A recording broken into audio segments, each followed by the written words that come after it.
자, 그럼 처음 진행을 하도록 하겠습니다. 첫 장 교육의 이해, 매핑 노트를 보시도록 합니다. 매핑 노트를 우리 수업은 매핑 노트를 가지고 하는 거고요. 원래 본 교재니까. 그렇죠. 그럼 교수님, 그럼 PPT는 왜 봐요? 우리 매핑 노트를 보고 하면은 시선이 다른 데로 분산되니까 PPT를 보면서 같이 시선을 지휘 집중하려고 보고, 그러고 매핑 노트를 보고 거기다 뭐라고 얘기를 할 거니까 그렇게 하시면 될 것 같습니다. 이해되셨죠? 그리고 제가 말씀드리는 거에 때는 여러분들이 중요한 것, 제가 말씀드리는 게 중요한 거니까 그 밑줄을 좀 치셔야 됩니다. 그래서 제가 밑줄을 좀 치라고 하는 것들은 조금 치시고, 그래서 그걸 가지고 좀 확인하시면 좋을 것 같습니다. 자, 처음에 보겠습니다. 자, 보시죠. 우리가 교육거 비슷한 것들이 뭐가 있다고요? 교학상장, 줄탁동시라는 개념이 있었다고 기억나시죠? 이거는 이제 한번 리콜식 해보는 거예요, 머릿속에. 그러면서 이게 지금 이제 복습돼 가는 거거든요.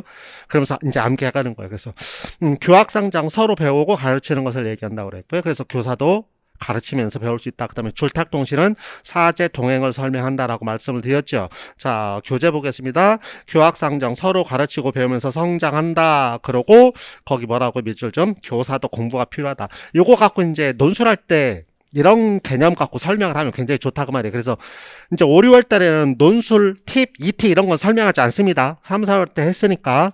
그러고 이제 다시 한번 보시면, 그래서 사실은 기본서도 같이 보시면서 이렇게 빨리빨리 재빠르게 보시면, 인강생들은 특히나 더 기본서 앞에다 이렇게 독서대에다 놓고 보시는 게 더 좋을 수도 있어요. 그래서 보시면서 다시 한번 리콜 해가는 거, 그게 복습해가는 거니까.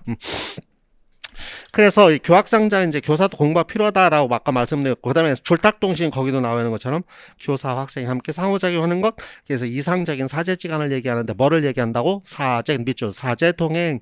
그래서 학교에서 굉장히 자주 쓰는 말이다 라고 말씀을 드렸어요. 자, 매핑 167쪽을 한번 펴보시기 바랍니다.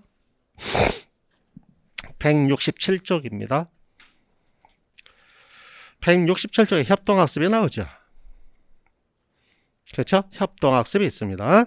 협동학습의 보면 이게 앞뒤로 왔다 갔다 볼 건 아닌데요. 하나쯤 보면 협동학습, 우리도 알다시피 협동학습의 효과가 두 가지가 있다 그랬죠. 기억나세요? 인지적인 효과와 정의적인 효과가 있어요. 인지적인 효과는 공부를 잘하는 학생들은 친구를 가르치면서 비고치기 관점에서 자기 교수를 통해서 내 실력이 올라가고, 그 다음에 공부를 못하는 학생들은 삐아제 관점에서 동료 학습을 통해서 실력이 올라간다라고 했던 거 기억나시죠? 그래서 거기 보시면은 가로 3번에 의의, 이게 이제 효과였었잖아요. 인지적 차원에서는 학습 부진, 열등생. 그렇죠? 그 다음에 자기 학습, 우동생. 이해되세요? 그 자기 학습, 그게 이제 일종의 공부 잘하는 학생은 자기 학습을 통해서, 비고치기 관점에서 자기 학습을 통해서도 올라간다라고 볼 수 있지만, 거기다 써놓았어요. 이것도 일종의 뭐냐면 교학상장이에요. 무슨 말이죠? 그러면은 친구를 도와주면서 자기 자신의 실력도 올라간다, 그 말이죠. 교사가 아이들을 가르치면서 교사가 성장하듯이 공부 잘하는 학생도 성장할 수 있다. 그래서 거기다가 교학상장도 하나 써놓으세요. 이해되셨죠? 그럼 이 교학상장은 어디에서도 써먹을 수 있다. 협동학습에서도 써먹을 수 있다는 거. 교사만이 아니고, 원래는 이제 교사한테 썼지만, 협동학습은 우리가, 협동학습과 관계되는 것은 늘 관심 갖고 계속 봐야 되는 거니까. 그래서 그 효과를 얘기할 때, 공부 잘하는 학생은 비고치기 관점에 자기 학습에다 플러스 요 교학상장의 개념까지 쓰면 좋겠다라는 거를 말씀을 드리겠습니다. 됐나요? 예, 다시 계속합니다. 자, 그래서 이제 교육의 어원은 교학상장, 줄탁동시 이런 개념이 있다라는 거, 이거는 시험 문제 내진 않을 겁니다만 우리가 논술을 할 때 굉장히 잘 써먹을 수 있는 재료가 되는 거니까. 자, 두 번째, 교육을 정의할 때는 이런 것들이 있다고 그랬어요. 조작적 정의는 어떻게 한다고요? 눈에 보이도록 명확히 하는 것이고요. 기술적 정의는 다른 말로 디스크립션 하는 거고, 규범적 정의는 가치를 내포하는 것이다. 그래서 이 세 개 중에 제일 중요한 건 규범이다 라고 얘기했어요. 규범적 정의다. 이유는 교육은 항상 가치 지향적이어야 되는 거니까. 그렇죠? 그래서 교재 보시면은 조작적 정의, 관찰 가능하도록 객관적으로 정의한다. 이 조작적 정의는 여기 안 써 있지만 언제 쓴다고? 이거 우리가 연구할 때, 개념을 정의할 때, 연구할 때는 조작적 정의를 해야 돼요. 이제 이런 말을 해도 돼요. 연구할 때 왜 조작적 정의를 해야 돼요? 그래야 내적 타당도가 높아져요. 무엇을 볼 것인지가 명확해지니까. 사실은 그런 관점. 기술적 정의는 다른 말로 얘기하는 거고, 규범적 정의는 교육활동 속에 가치가 드러나는 것. 근데 그 가치가 뭐다? 내재적 가치.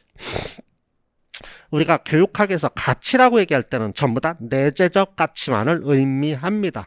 외재적 가치는 별로 얘기를 하지 않아요. 왜? 외재적 가치 조금 이따 우리 공부하겠지만 본질적인 게 아니기 때문에 그래요. 그래서 내재적 가치 교육관을 만들어낸다. 그 다음에 피터스로 갑니다. 피터스는 중요하지요. 피터스가 왜 중요해요? 우리나라 교육을 비판하는 근거가 되어요. 그래서 면접에서 굉장히 중요한 개념이 될 수 있어요. 자, 한번 보시겠습니다. 우리가 알다시피 자, 목적 차원에서 뭐라고 얘기하고 규범적 중거. 잘 보세요. 논술할 때 어떻게 피터스의 교육의 중거를 써라. 그럼 목적 이렇게 쓰는 게 아니고 뭐를 쓰는 거예요? 규범적 중거로 첫째 이는 교육 목적에 해당한다 이렇게 써야 되는 거예요. 아니면 목적적 차원에서 규범적 증거를 들고 있고 말뜻 이해되죠? 그럼 제가 지금 사실은 원래는 첫 번째 규범적 중거로 그 다음에 규범적 중거로 목적에 해당하는 것을 이렇게 써야 되는데 그 말이 조금 꼬이는 것 같아. 그래서 어떻게 써라? 목적적 차원에 해당하는 규범적 충거로 요게 답이야. 요건 내재적 가치죠. 그렇죠? 두 번째는 내용적 차원에 해당하는 것으로 뭐를 얘기하고 있다? 인지적 중거인데 인지적 중거에는 지식 이해를 넘어서 뭐까지? 인지적 안목까지 얘기했던 거 기억나시죠? 그 다음에 방법적 차원에서는 학습자의 과정적 중거로서 학습자의 의식과 자발성의 기초를 두고 있다. 그래서 외워야 되는 단어가 규범의 내재, 인지의 지식이의 인지적 안목, 과정의 학습자의 의식과 자발성. 요 단어들은 대단히 중요합니다. 자, 그래서 교재를 보시면 피터스. 교육의 정의. 미숙한 아동을 인간다운 삶의 형식으로 입문시키는 거다. 뭐 이런 거 예전에 시험 문제 있었는데 별 의미 없고요. 우리는 자, 첫 번째 알고 계셔야 되죠. 자, 교육 종고에다 뭐라고 쓰시라고요? 한국 교육을 비판하는 중거가 된다. 아예 써놓으세요. 왜냐면은 알고 있지만 한번 써놓으면은 다시 또 쓰면서 내게 되고 나중에 보면서 다시 한번 생각할 수 있으니까 한국 교육을 비판하는 근거가 된다. 그래서 밑줄 규범적 중거. 이 규범적 중거는 교육의 목적에 해당하는 것으로서 가치로운 것. 그 다음에 밑줄 뭐? 내재적 가치. 우리가 내재적 가치는 알고 있어요. 인격도야. 그렇죠. 인격교육. 그래서 교육을 받으면 더 좋은 방향으로 나아가야 된다. 이게 이제 뭐냐면 내재적인 것이죠. 그래서 외재적인 것은 뭐라고 부른다? 훈련이다. 교육이 아니다라고 보는 것이죠. 두 번째 밑줄 인지적 중거. 교육 내용에 해당으로서 지식, 이해, 거기서 인지적 안목까지. 이 인지적 안목을 설명할 때 여러분들이 설명을 잘 못해요. 그래서 인지적 안목은 설명할 때 다시 말해 논술할 때는 뭐라고 쓰느냐면 사물을 보는 눈 또는 지혜 이렇게 쓰면 좋아요. 그러니까 인지적 안목이 이게 지혜예요. 지혜. 지식이 아니라 지혜. 그러니까 지식들이 모여지면 지혜가 생기는 거잖아요. 그런 뜻이에요. 지혜. 그래서 사물을 보는 눈. 그렇게 표현하면 좋아요. 그래서 뭐 우리가 그러면 예를 든다면은 아이선호로 얘기하면 교육적 감시관 이런 것들이 이제 인지적 안목을 설명하는 단어들이에요. 무엇이 옳고 그른지를 그 미묘한 차이를 알아볼 수 있는 것. 그건 인지적 안목. 그래서 지혜 개념으로 쓰시면 좋아요. 그래서 그 밑에 써져 있어요. 자, 기억본에 인지적인 것을 획득하면 정서가 발달한다고 봐요.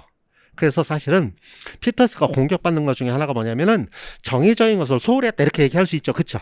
내용이 전부 다 인지적인 것만 얘기하니까. 그런데 이제 피터스가 뭐냐면 인지적인 걸 알아야 그 다음에 그래야 이제 정서적인 것이 발달할 수 있다 이렇게 얘기를 하긴 하는데 아무튼 우리 그거까지 뭐 얘기할 필요 없고 설명하면 할 수는 있지만 또 뭐 니은번에 써있네요. 인지적 안목 뭐 넓은 시야, 지식 분야, 영역의 관계를 바라볼 수 있는 능력, 형식, 도야 개념이에요. 그러니까 사고의 형식을 설명하는 말이에요. 그래서 이런 것도 너무 어려워요. 교과서적이고 그래서 그렇게 쓰지 말고 지혜, 사물을 보는 눈 이런 것들을 아이스너는 교육적 감시관이라는 표현으로 얘기하기도 했다. 이제 이렇게 얘기하면 되겠죠. 그렇게 하면 될 것 같고요. 그래서 여기도 똑같아요. 인지적 안목이 없는 건 훈련이에요. 그러니까 지식만 아는 거는 훈련이다. 그럼 우리나라의 교육이 전부 다 보세요. 규범적인 게 아니고 외재적인 거잖아요. 우리는 교육이 아니고 훈련하고 있다. 두 번째 인지적 안목보다는 지식을 강조하니까 훈련이 피터스의. 세 번째 과정적 중거. 그 뭐다? 학습자의 의식과 자발성. 중요한 거죠. 꼭 기억하셔야 되는 단어죠. 학습자의 의식과 자발성. 학습자의 의식은 뭐를 설명하는 말이에요? 학습하고자 하는 의지예요. 학습하고자 하는 의지. 그 학습자의 의식은 학습하고자 하는 의지. 그래서 이제 교사가 동기 유발을 시켜야 된다. 그런 뜻이에요. 그러니까 결국 학습자의 의식과 자발성이 있는 거니까 네 기억은 학습자 중심의 교육이다. 그래서 학습자의 의식과 자발성이다. 그렇다면 우리나라 교육은 학습자 중심이 아니라 교사 중심. 이것도 뭐라고 불러요? 훈련이라고 불러요. 훈련이라고 불러요. 그래서 우리나라 교육은 전부 다 교육이 아닌 훈련이에요. 그래서 이제 훈련이라고 표현할 수 있는 가장 대표적인 게 뭐 족과나 쇠뇌 이런 것들이 이제 거기에 해당하는 것들인데 아무튼 자 그럼 이제 세 단어 외우셨죠? 여러분 잘 알고 계시는 거 피터스 그럼 꼭 암기하시면 되겠다. 자 객관식을 보겠습니다. 객관식을 펴놓으시기 바랍니다. 그리고 객관식이 넘어가면 다음적으로 넘기시고 첫 번째 피터스 제가 거기 제목을 써놨잖아요. 그렇죠.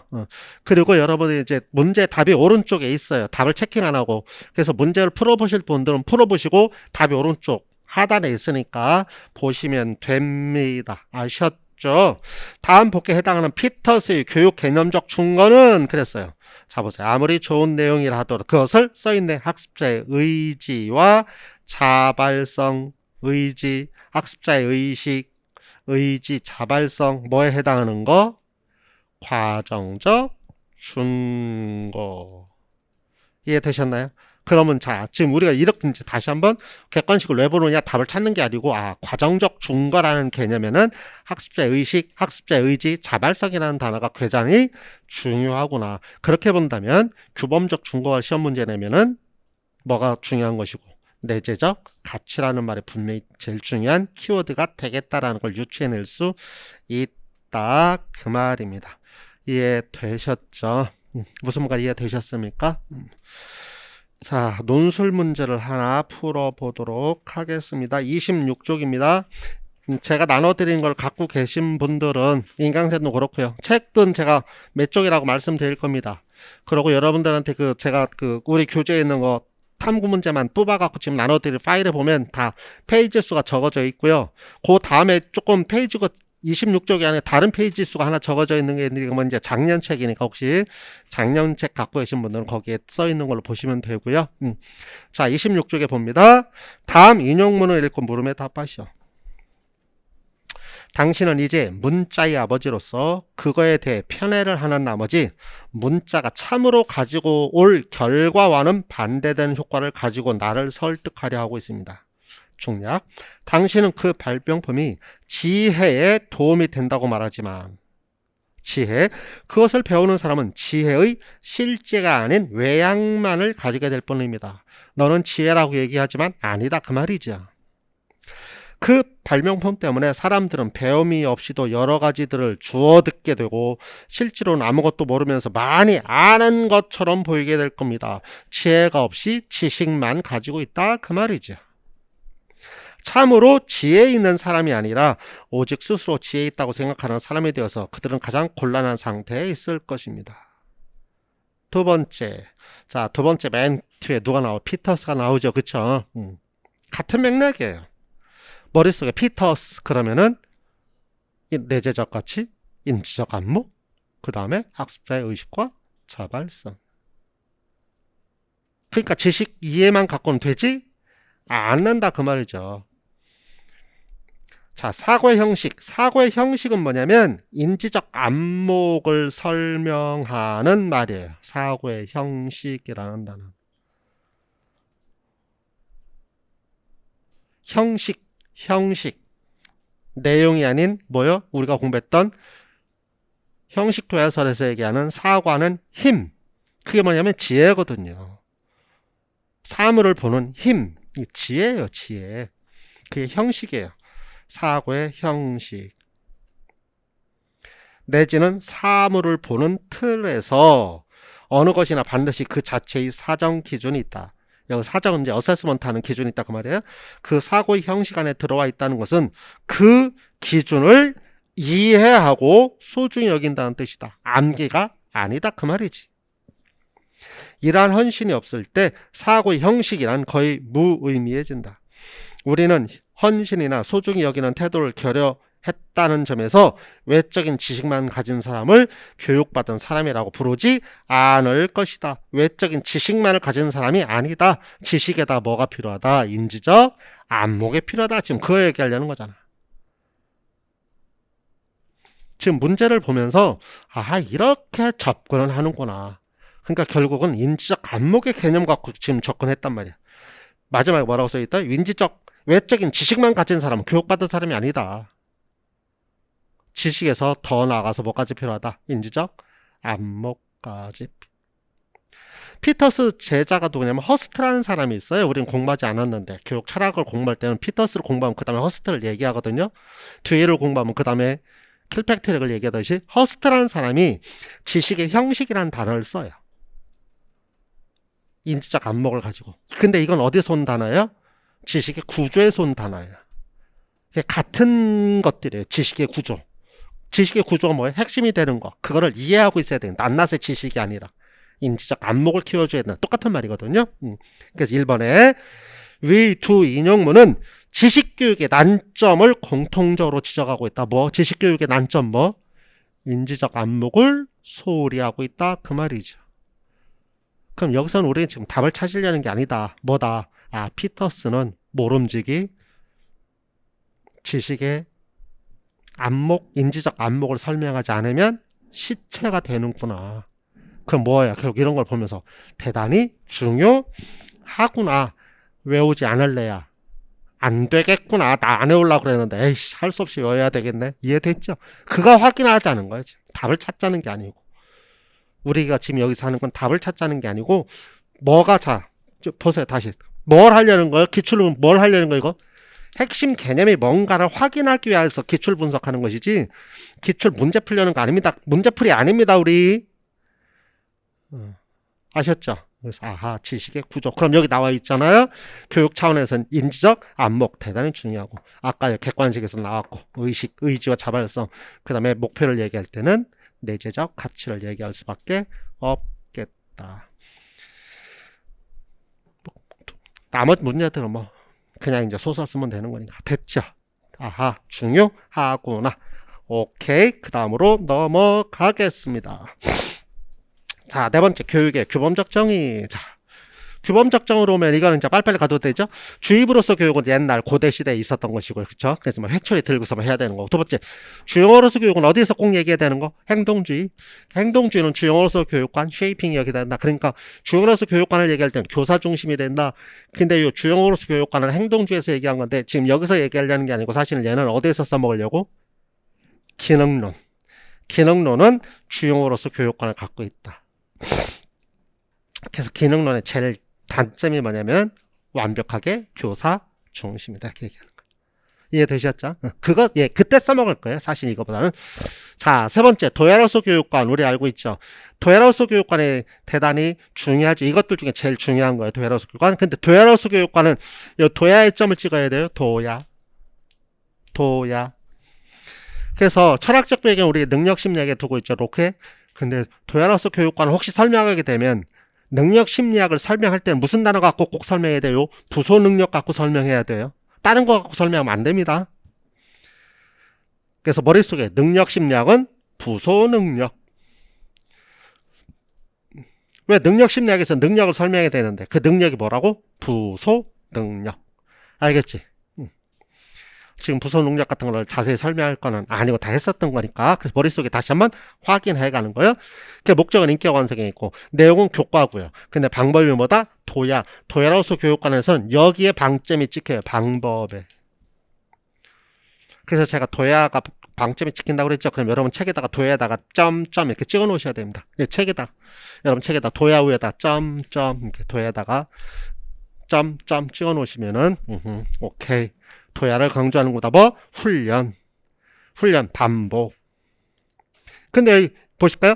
얘는 뭐냐면은 내용을 교과 갖고 하잖아요. 그래서 얘는 교과형 교육과정에서 얘기하는 개념하고 비슷해져요. 근데 교과형 교육과정에서는 훈련보다 더 강조되는 거 교과. 그게 문화예산. 이게 강조되는 단어예요.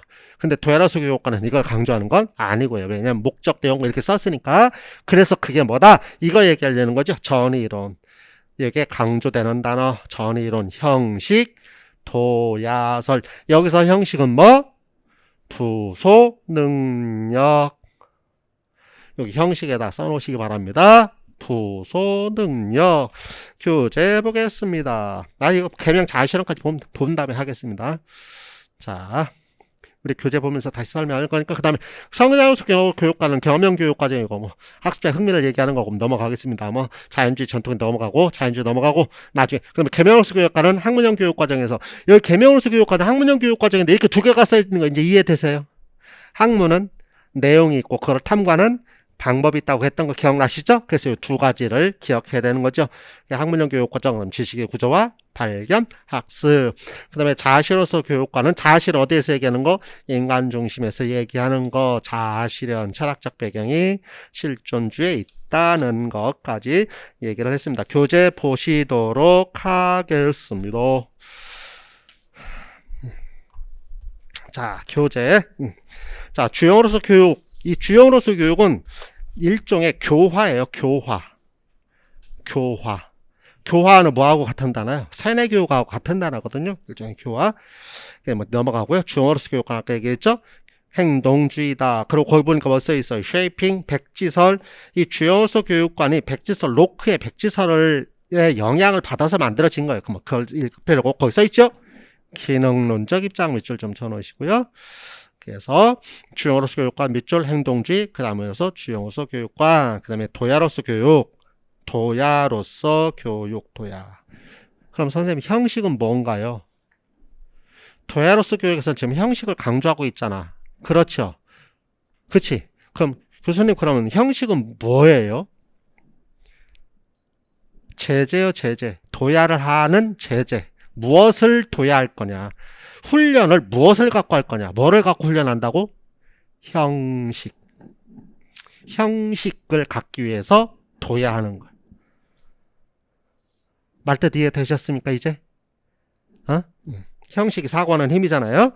도야, 갈고 닦은 목적, 정신, 인격 도야, 그걸 외울 필요는 없고요. 방법 써있네요. 근육처럼 정신을 부하는 것, 훈련. 그게 뭐다? 훈련이 형식, 도야설. 근데 심리적 배경에 로크의 능력 심리학이 있는데 그 능력이 뭐다?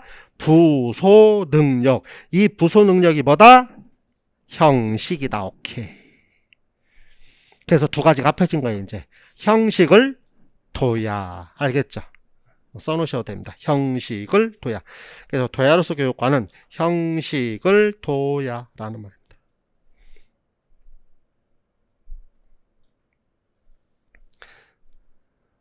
됐죠? 그래서 부소 능력, 마음의 형식 거기 써있죠. 기억, 추리하는 힘. 요 힘이 뭐예요? 인지적 안목이에요. 아까 얘기했던 거. 요 힘이. 알겠죠? 사고하는 내용이 아니고 사고할 수 있는 힘. 요게 지혜예요. 결국은. 교육학에 대한 많은 지식을 갖고 있으면 교육을 보는 눈이 생기잖아요. 그게 지혜잖아요. 이해되셨죠? 그 다음에 거기 써있어요. 형식 도야. 중요한 말이죠. 형식 도야. 뭐 내용이 아니라 뭐다? 형식. 사고하는 힘이다. 그래서 전이론이 뭐다? 거기 써있네. 형식 도야설. 교육의 내용은 445경과 같은 거고. 그래서 이때 이제 기하고 싶으면 재미없는 교과를 공부해야 될 이유가 여기 있다. 왜? 형식을 둬야 하는 거니까. 이렇게 얘기를 했고요. 성장소 교육과 학습자 중심이죠. 그래서 학습자 아까 여기서 성장소 교육과는 어디서 영향받았다? 철학적으로 자연주의 철학. 그래서 자연주의 철학은 자연스러운 교육이다. 교사와 학생은 수평적 인간관계죠. 교육의 목적은 자연인을 양성하는 거. 그래서 이걸 루소가 고상한 야인이라고 표현을 했어요. 야인, 자연인이라는 뜻이에요. 근데 앞에 고상한이라는 단어를 붙인 이유가 뭐다? 가치 지향적이다. 그 말입니다. 나는 자연인이다가 아니고 고상한 자연인이야. 그래서 품위가 있는, 품격을 갖춘 그런 의미예요. 그래서 가치지향적이다. 교육은 가치지향적이니까. 교육의 내용은 사물 자체, 자연 자체인데 이거를 사물이라고 표현했고요. 교육의 방법은 자연스럽게 교육하는 것, 시청각 교육, 그래서 목적의 자연, 내용의 사물, 교육 방법의 자연 이런 말 쓰고 있고요. 그래서 교사는 소극적 교육이죠. 근데 비교 표시 하나 하고 적극적 교육이라고 하나 쓰세요. 뭐 제가 왜 쓰라고 하는지 이해되시죠? 원래는 소극적 교육인데 학생들이 아동이 발달하면 그 발달 수준에 맞춰서는 적극적으로 가르쳐야 된다. 그래서 소극적 교육인 것 같으지만 사실은 뭐다? 적극적 교육으로 바뀐다 그 말이에요. 그러니까 눈으로 볼 때는 소극적 교육인 것 같아요. 그런데 눈으로 볼 때는 소극적 교육인 것 같은데 공부를 하다 보면 소극적 교육하고는 가지고는 시험을 풀 수가 없어요. 자, 예전에 객관식에서 이런 문제 하나 났었는데 한번 나중에 우리 지금 객관식에는 서양교육사 부분에는 없으니까 나중에 좀 보겠습니다. 그 다음 5번에 개명으로서 거기 써있죠. 깨우치는 것, 학문형 교육과정, 그 다음에 부르는 두 가지 기억해야 되는 거죠. 지식의 우적, 두 번째 발견, 학습 써져 있네요. 그 다음에 자아실현수 교육관, 인간중심에서 얘기하는 것이고 실존주의 교육에서 받았는데 3번에 아동이 학교에서 생활하며 경험한 모든 것 가려울고 그래서 잠재적 교육과정도 강조한다. 그래서 인간중심 교육과정 얘기할 때는 잠재적 교육과정을 대단히 강조한다. 그래서 인간중심 교육과정도 시험 날 가능성이 없지 않아 있어요. 왜냐면 아동중심이니까. 그래서 이제 현실적으로 어렵지만 그러나 시험 문제는 낼 수 있단 말이죠. 그렇죠? 뭐 경험형 교육과정도 시험 문제 냈는데 뭐 그지 같은 놈이. 그래서 인간중심 교육과정 문제를 내면 자아실현 써야 되고 두 번째는 잠재적 교육과정을 대단히 강조한다는 개념을 꼭 써야 돼요. 교육과정에서는. 그 다음에 완벽하게 학습자 중심이라는 거 얘기할 필요가 없겠죠. 자, 객관식 문제 풀어보도록 하겠습니다. 객관식 문제에서는 형식도야를 보겠습니다. 자, 그럼 우리가 이제 강조해야 되는 단어들이 어떤 것들인지 다시 한번 확인합니다. 다음 보기의 이론적 관점과 가장 관계가 먼 것은 인간의 마음은 지각, 기억, 상상, 추리, 감정, 의지 등의 이름으로 불릴 여러 가지 부소 능력.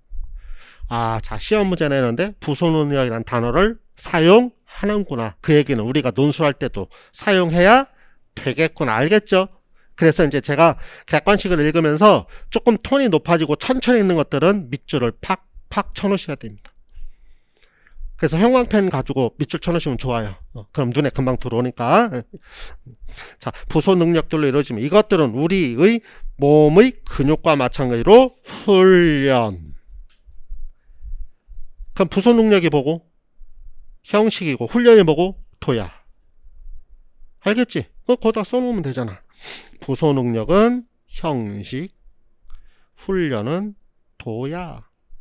훈련에 의해 발달할 수 있다. 고전이나 수학 같은 교과는 이제 교과를 얘기하는 건데 사실은 형식도에서는 교과를 지금 방점을 찍는 건 아니라고 말씀드렸으니까 교과는 이와 같은 부소 능력, 곧 마음의 근육을 단련시키는 지적 훈련에 적합한 것이다. 그래서 이제 답이 뭐냐면 먼 거니까 일종의 첫 번째 형식도야 얘기했네요. 2번에 능력 심량 얘기했네요. 3번에 훈련의 전이 이게 뭐예요? 형식도야라는 단어죠. 훈련의 전이가 형식도야라는 뜻이에요. 훈련의 전이 이꼴 형식도야. 그 다음에 네 번째 지식의 형식. 왜 답이 안 돼? 이게 답이에요. 거리가 먼 거예요. 지식의 형식이 뭐라고요? 아까 피터스의 제자 허스트가 얘기한 인지적 안목을 설명하는 단어가 지식의 형식이라는 단어예요. 지식의 형식이라는 단어는 브루너가 얘기하는 지식의 구조라는 단어하고 같은 말이고요. 피터스가 얘기한 인지적 안목이라는 단어와 같은 단어입니다. 알겠죠? 그래서 이제 지식의 형식이라는 단어를 이렇게 쓰고 있어요. 그러니까 형식도야 아니까 이것도 답을 이제 못 찾는 거지. 제대로 이 단어를 모르면. 그러나 이제 우리 이것까지는 할 필요는 없고요. 자, 2번. 다음에 교육과정 관점에 대한 설명을 올바르지 않은 것. 자, 인간의 정신은 몇 개의 능력. 정신은 몇 개의 능력? 뭐 얘기하려는 거야?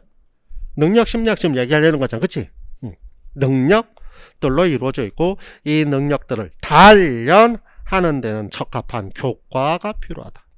교과 내용에서 무엇을 기억하고 추리하느냐 하는 것이 중요한 것이 아니고 기억되고 추리하는 내용이 무엇이든지 간에 그것을 기억하고 추리한다는 점, 이게 뭐예요? 힘이지. 내용이 아닌 힘, 추리한다는 점, 그 힘 따라서 교과는 인간의 정신을 둬야 하는 가치에 따라 그 중요성이 결정되며 정신 능력을 둬야 하는데 적합한 교과를 학교에서 가르쳐야 된다. 자, 올바르지 않은 거 1번은 교과 학습에서 흥미가 없는 교과라도 학습자의 노력이 중시된다. 흥미 지금 얘기하려는 게 아니다. 노력. 아니, 굳이 이것까지 얘기할 필요 없어. 두 번째는 교과 내용의 가치를 개인의 생활과의 의미와 사회적 유용성에서 찾는다. 개인의 생활의 의미, 사회적 유용성 어디서 얘기하는 것 같아? 진보주의. 네. 개인의 생활의 의미, 사회적 유용성. 여러분 저거 기억나세요? 진보주의가 왜 생겼다고? 학교 유동생이, 사회 유동생이 안 되더라. 지금 그 얘기야, 2번이. 그러니까 얘는 지금 형식도야서를 얘기하면서 지금 교과를 갖고 얘기하고 있잖아. 아까도 얘기했지만 형식도야서는 교과형 교육과정에서 얘기하는 거라고 그랬잖아. 그러니까 정반대 어느 쪽이야? 경험형. 그러니까 답지다. 경험형 갖다 끼우는 거야, 이렇게. 그래서 그런 거야. 디귿번 교과의 중요성은 그렇다고 해서 교과를 너무 강조하지 말라고 제가 말씀드렸어요. 교과의 중요성은 구체적 내용에 있기보다는 그 내용을 담는 형식. 오케이. 4번에 능력, 심리학에 근거하여 심근을 단련. 왜 심근이란 말 기억나시죠? 근육처럼 심근을 단련하기 위한 교과다. 교과를 가르치는 방법으로 훈련과 방법. 오케이. 중요한 단어 다 여기에 또 나와 있습니다. 자, 제일 강조한 단어 그러니까 뭐예요? 결국 계속 능력 심리학, 그 다음에 훈련. 그렇죠? 다 그거예요. 능력 심리학, 훈련 개념으로 갖고 얘기를 하면 되겠다 그 말입니다. 자, 그 다음에 자유교육으로 갑니다. 자, 칠판 기본적 장문 넘어가고 자유교육. 자유교육은 뭐라고?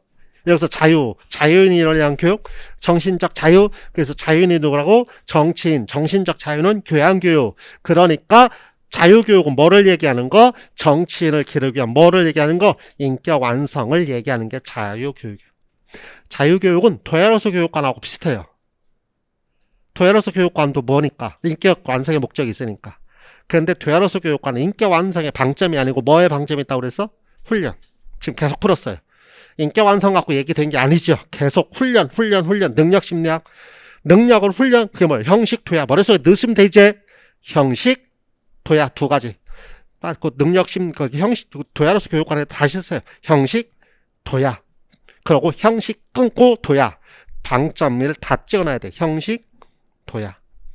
거기에 방점이 있어요. 근데 자유교육은 자유인을 위한 교육이니까 뭐를 강조하는 거냐면 인격 완성을 더 강조해요. 그러고 해서 뭘 갖고 하는 거예요?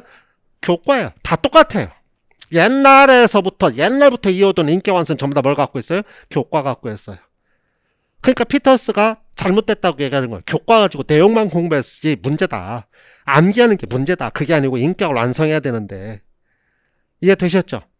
그게 뭐냐면 내재적 가치로 가야 되고 인지적 안목인데 그러지 못하고 있다는 걸 지금 강조하고 있는 말이란 말이에요. 교재 보시죠. 개념. 그래서 자유교육은 뭐를 얘기한다? 교양교육, 인격교육. 그게 중요한 말이 되겠죠. 목적에 여기는 초점이 있어요. 얘는. 그래서 특징. 지식의 내재적 가치. 직업이 아닌. 내재적 가치가 뭐예요? 교양교육이죠.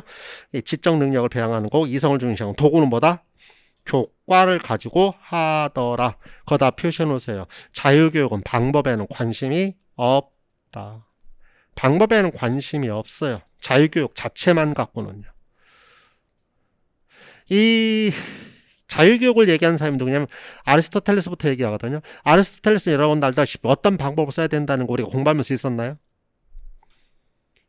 소크라테스는 방법이 중요해요. 그렇죠? 반어법 중요해요.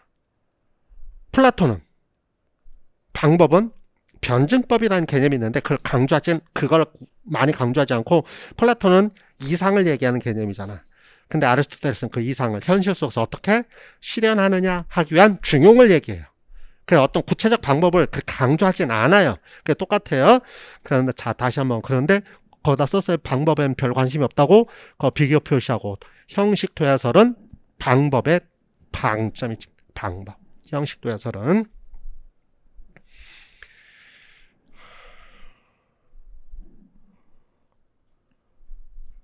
객관식 문제 보겠습니다. 자유교육. 서양의 자유교육 전통에 관한 설명을 어느 것을 보고서 모두 고른 것은 기억번. 자유교육은 이론적 지식보다는 실제적 지식을 추구한다. 틀렸어요. 무슨 말이냐면 이제 이건 객관식이라고 하는데 실제적 지식이란 말이 뭐냐면 직업교육을 얘기하는 말이에요. 실제적이란 말은 직업교육. 근데 자유교육은 직업교육을 얘기하려는 게 아니고 뭐를 얘기하는 거면 교양교육이거든요. 그래서 실제적인 게 아니라 이론적 교육을 설명하는 말이에요. 그럼 이게 틀렸다, 그러니까 이걸 버려야 된다? 아니죠. 뭐 어떻게 받아들여야 된다? 아, 자유교육은 이론적인 것을 강조하는 인격 완성이구나, 이렇게 받아들여야 돼요. 이해되셨죠? 받아들이는 거 그렇게 받아들여야 돼요. 는 현대의 자유교육은 마음과 지식의 논리적 관계, 마음과 지식의 논리적 관계는 뭐예요? 마음과 지식을 가지고 마음을 개발시키는 일종의 형식도의 개념으로 받아들일 수 있죠. 그러니까 이게 이제 뭐냐면은 맥을 같이 해요. 그래서 인격 완성의 개념이에요. 단순한 암기가 아니다, 그런 뜻이거든요. 그러니까 외울 필요까지는 없고요. 디귿의 영국의 썸머일은 자유주의에서 나온 단어예요. 예전에 썸머일이라고 굉장히 유행했었어요. 근데 자유교육이고 이건 넘어가 틀린 말이고요. 리을번에 고대 로마 중세 유럽의 자유교육은 7자유과에서 시작되었다. 7자유과 맞는 말. 미음, 자유교육의 출발점은 이소크라테스 사상에서 찾기도 하나 아리스토텔레스가 더 근간이 된다. 맞는 말. 그럼 선생님 아리스토텔레스가 중요한 하나도 안 중요해요. 객관식이니까. 그래요? 그럼 왜 그렇습니까? 그럼 선생님 왜 아리스토텔레스는 별로 중요하고 뭐 이론적 지식이란 말은 왜 중요하지 않나요? 자, 기출 문제를 봅니다. 기출 문제는 여러분들 지금 거기 나눠드린 건 없는데, 책에만 있는데 기출은 기출 맨 뒤에 있잖아요. 기출 2015 기출 문제 보세요. 2015년 기출 문제.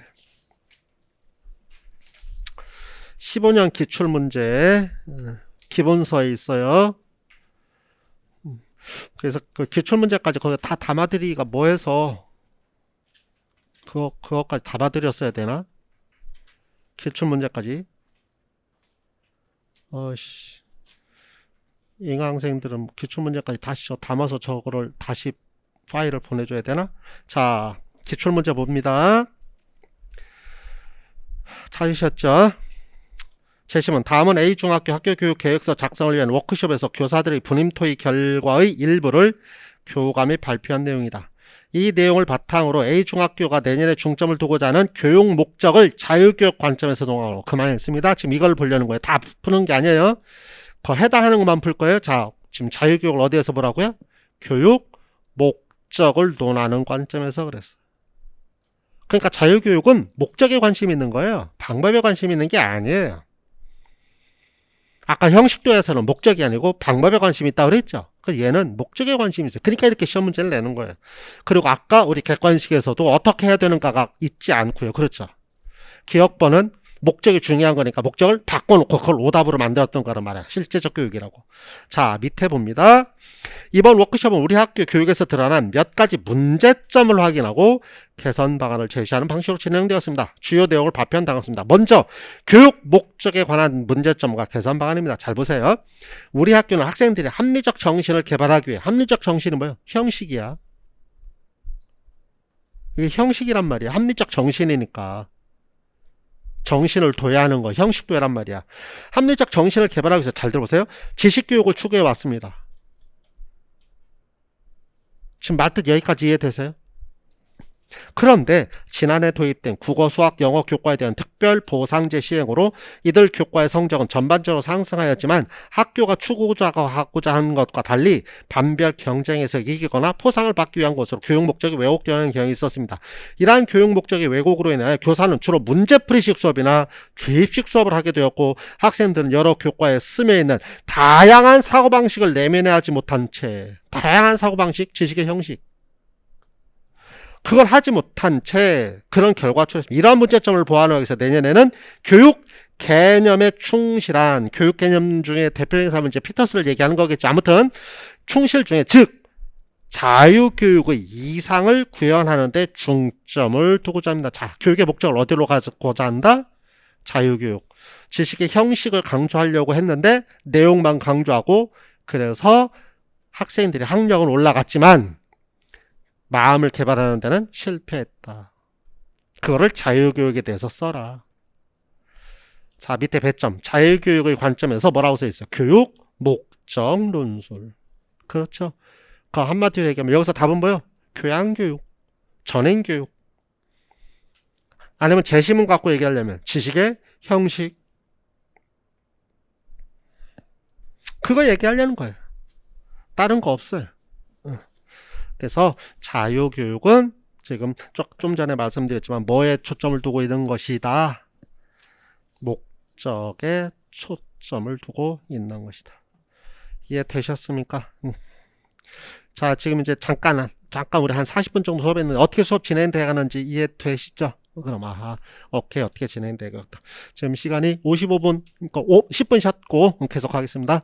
10분 후에 하겠습니다. 네, 저 시계로 지금 55분이라고 생각하시고 5분부터 하겠습니다. 네.